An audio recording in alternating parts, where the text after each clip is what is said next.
Okay, I'm sure I'm going to get some kind of copyright strike tonight because, people just can't keep the music down. Yeah, I guess it runs in the family. It didn't when we were younger. The kids were not interested in music at all, and now suddenly there's this huge interest, which I think is great.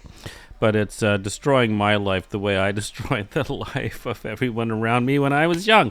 I deserve it. Listen, tonight I am going back to November of 1974. And this is Chris Charlesworth. Who is this Chris Charlesworth? Was he paid by the Bay City Rollers? Was he under the influence?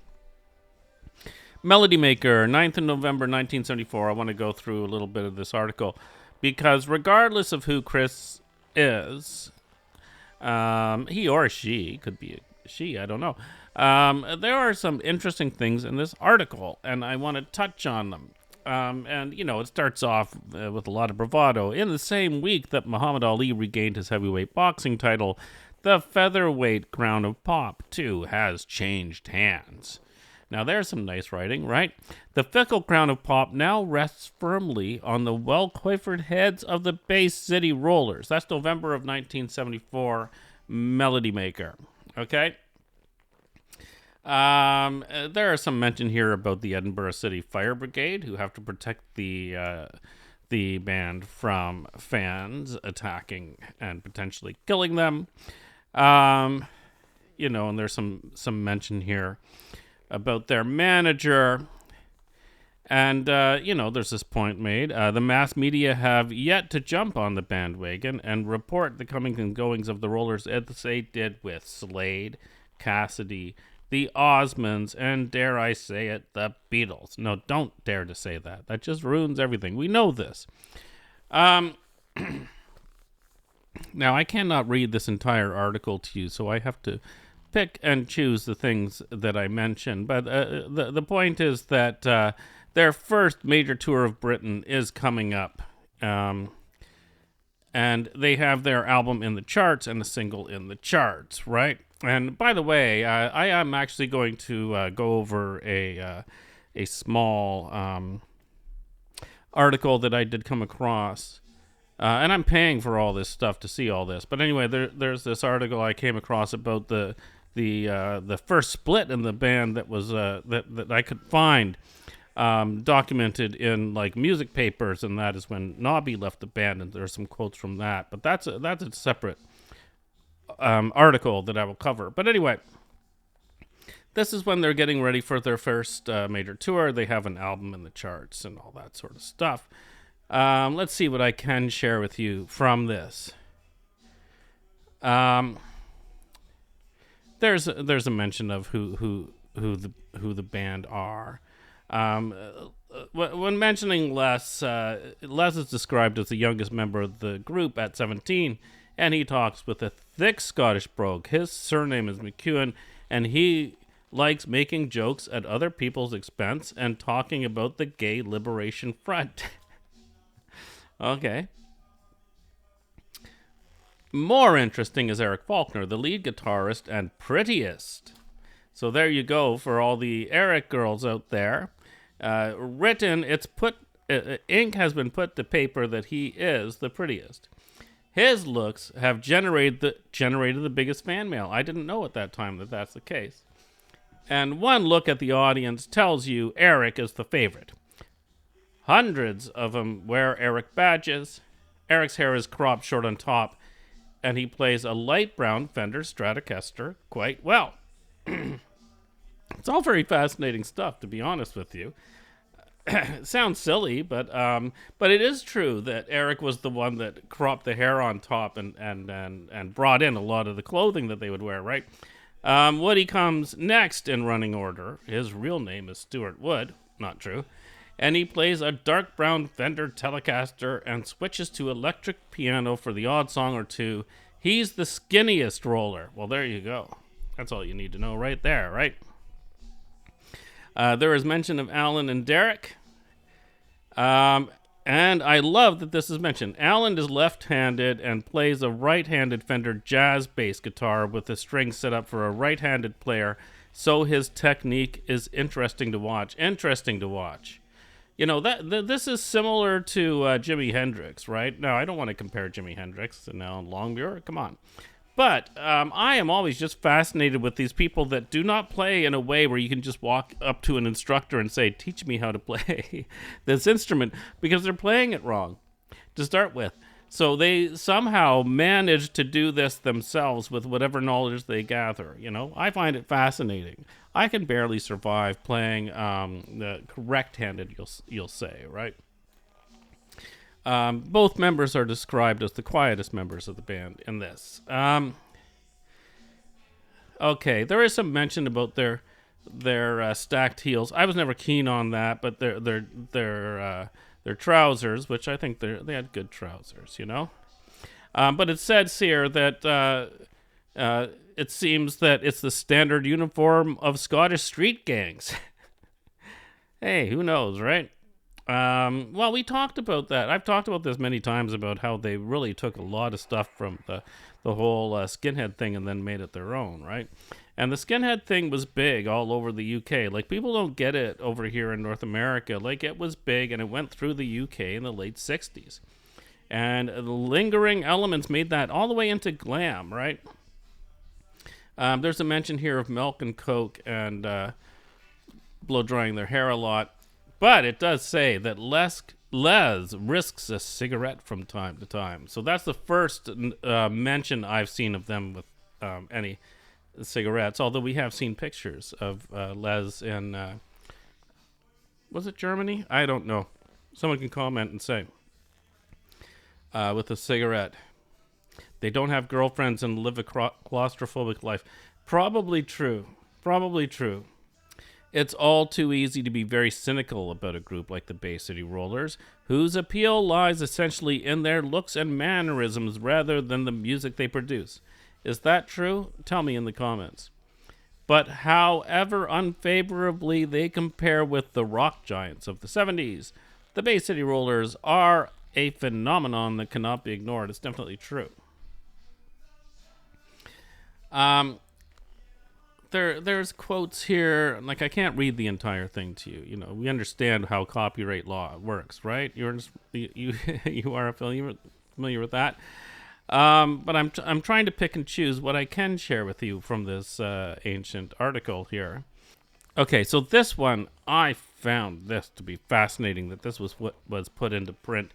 And it shows the difference between the early period and I think the agreements within the band and with their manager, and how things just got worse and worse and worse over time. Peyton isn't happy about the material the group has been given to record. Can you believe this? In fact, he was downright critical of the current single, All of Me Loves All of You. Quote, I mean, what's all that about? All of me loves all of you. That's sloppy, sentimental stuff, isn't it? What about the guys in the audience? They won't like it, will they? I don't know exactly what he's trying to say. But we know that split also was coming up, right? Where Martin and Coulter were going to be on the way out, and this was their song. And the thing is that, well, I don't know how much you can demand from Martin and Coulter. Like, I have my feelings about producers, and everyone knows that. But how many songs were they going to be able to produce in a short period of time for this young band when they themselves were no longer young, and they were writing songs that were reminiscing about the past, right? I mean, remember, that's reminiscent. These are teenagers. What are they remembering? Grade 3, right? And so you can see with this comment and the fact, I think if he said this, he wanted to get it out there and put doubt into people's minds, like, we're not continuing in this way, because the band's going to suffer and they're going to die very quickly.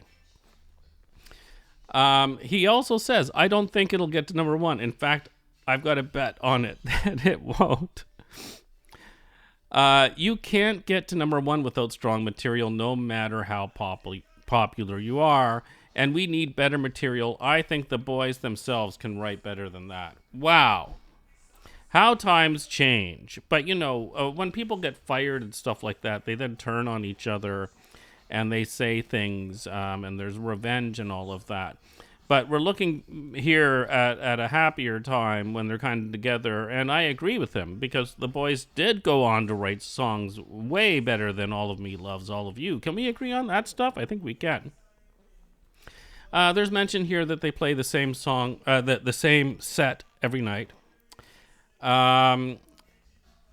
Audience is considered to be between 10 and 15. Now this one, I'm going to read this one to you. Their audience is anything between 10 and 15, and their enthusiasm can be realistically compared with Hitler's Nuremberg rallies. What? Okay. There's some talk about hysteria here. The fact that you can't hear the band, and there is mention in some of these articles. So I have a bunch of articles that I'm going through, but there is mention that they have to, like, hey, we have to get a new PA system. Actually, it mentions in here that the PA system is completely inadequate when you have 2,000 screaming girls. Of course, right? The set lasts 60 minutes. Here's some mention of some songs that they were playing that were covers at that time. CC Rider, Great Balls of Fire, Let's Have a Party, and Be My Baby. They were already playing, okay? There's a little bit of critical assessment. There's not much really they could say. Nothing nice really to say about the band, but nothing horrible. They sing in tune, play their own instruments, and occasionally Eric Faulkner bounces through with a fairly nifty guitar passage. That's the best they have to say of the band at the time. Some of this stuff, you know, people just write and write, but this is pretty long.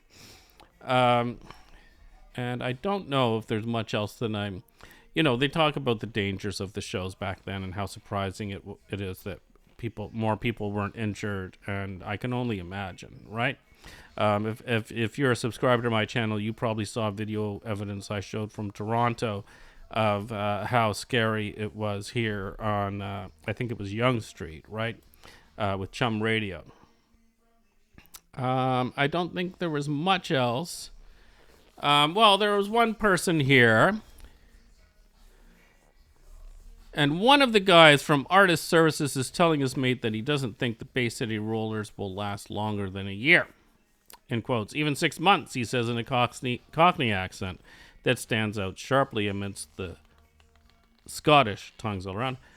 I doubt would anybody have heard of them. None of the professionalism of the Osmonds, not that I like them very much. Give me Pink Floyd. And then there's mention of the fact that people were there to pick up their children who had run away from home to go to the concert, and they were desperately trying to find them. And they did find them, and they took them home on the train. There's one here. I like this one, okay? Across the street in a bar, I guess this is after the show, there's one of those firemen, these are the people that were hired to protect the band, taking a pint and talking with his mate. Better this lot than Brian Barry or whatever he's called. He's just a poser, says the fireman, decked out like a real usher in white shirt and black bow tie. That very guy said us ruined his show by being there at the front. I'd like to have seen him get on without us. That'd have been a bit of fun. Okay. So there's the very entertaining article. There's much more to it. This is from Melody Maker, 9th November, 1974. Chris Charlesworth, entertaining read. I have more that I'm going to be looking at in the future. There's a very interesting review of the Dedication album. There's a little bit about the Once Upon a Star album. I've been finding more and more, how I search through this database really matters, because I had stuff that wasn't coming up at all. And then suddenly I did find stuff on like some later albums and stuff like that. So it's going to take some time. So you can expect some more of these videos. I hope that was entertaining to fans of the band. Have a good night.